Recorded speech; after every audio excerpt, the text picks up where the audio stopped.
பனிக்காடின் நடுவே தனியாக நின்ற ஒரு சிறிய பெங்குயின். யாராலும் கவனிக்கப்படாத வாழ்க்கை. அவன் பெயர் பிங்கி. சிறிய உடல், ஆனா பெரிய கனவுகள்.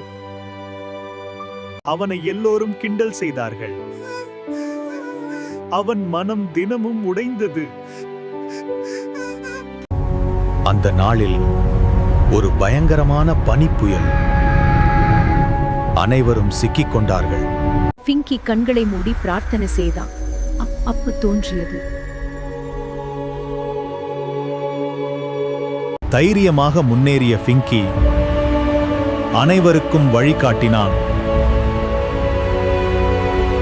அனைவரும் பாதுகாப்பாக. பிங்கி தான் அவர்களின் ஹீரோ ஆனான்.